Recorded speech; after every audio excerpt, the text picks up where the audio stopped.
ada sebarang bukti yang boleh mengesahkan kebenarannya.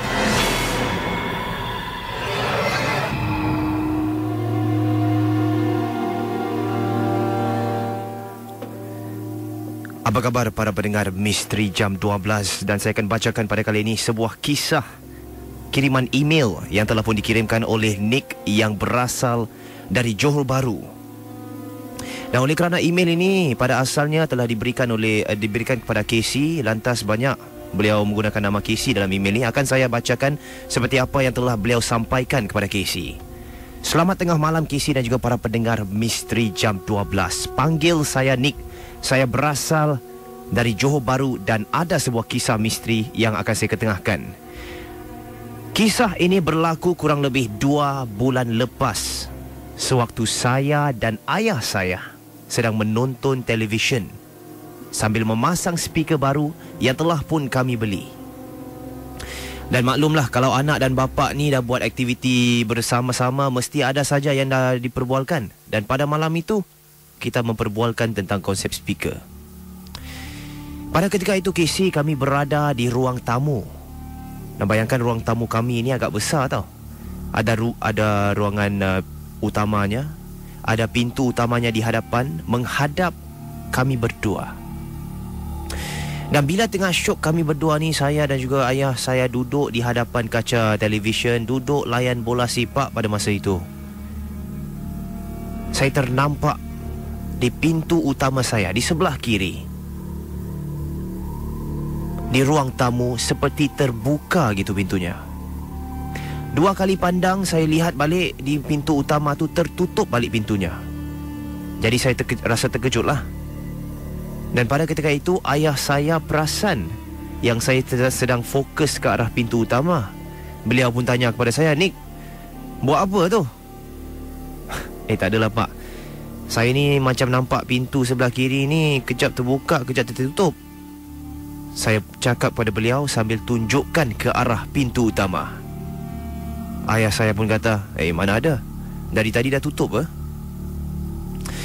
Selang beberapa minit Casey, apa yang saya nampak mungkin anda tak percaya, tapi inilah hakikatnya. Pintu saya di sebelah kiri itu terbuka dan tertutup dengan sendirinya. Dan pintu itu buka dan tutup bukan dengan kuat tau. Dia buka tutup sedikit-sedikit saja, sipi-sipi. Sekejap tersilap buka, lepas tu tertutup balik, seolah-olah bermain-main dengan saya. Dalam pada itu, bila saya pandangkan hala saya ke arah pintu, saya ternampak sesuatu makhluk berwarna putih sedang berdiri di sebalik pintu utama, sedang memandang ke arah saya di celah-celah antara pintu dan juga ruangnya.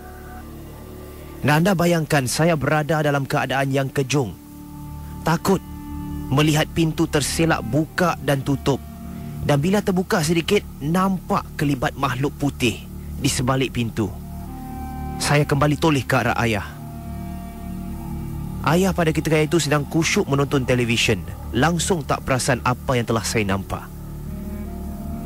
Dan pada ketika itu saya toleh kembali ke arah pintu utama. Makhluk itu sudah hilang Casey. Saya berikhtifar, astaghfirullahalazim. Saya halakkan pandangan saya semula ke televisyen. Dan selang beberapa saat teruja saya kembali pandang ke sebelah tepi untuk melihat sama ada makhluk tadi masih ada ataupun tidak. Dan pada kali ini saya perlahan-lahan cuba mengalihkan pandangan saya ke arah pintu yang awal tadi terbuka dan tertutup dengan sendirinya. Dan tiba-tiba makhluk yang pada awalnya tiada Casey kembali muncul. Tapi pada kali ini saya sangat-sangat takut melihat makhluk tersebut bukan lagi berdiri Casey, tapi merangkak seolah-olah nak masuk ke dalam ruang pintu saya. Saya beristighfar sekali lagi dalam hati, berkali-kali saya berkata dalam hati, berbisik hati kecil saya ni, aku tak kacau kau janganlah kacau aku. Bila saya toleh balik, pintu dah pun tertutup.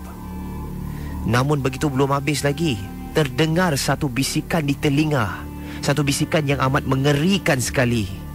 Dan bisikan ini mengatakan kepada saya, Aku bukan nak kacau kau. Aku nak buat kawan aja. Dan itulah pengalaman yang saya tak dapat lupakan sampailah sekarang. Terima kasih, inilah kisah daripada Nick yang berasal dari Johor Bahru. Saudara, kisah-kisah yang bakal anda dengar dalam Misteri Jam 12, anggaplah ia hanya satu hiburan. Tidak ada sesiapa yang boleh mengesahkan kebenarannya.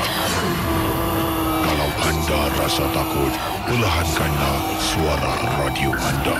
Misteri Jam 12.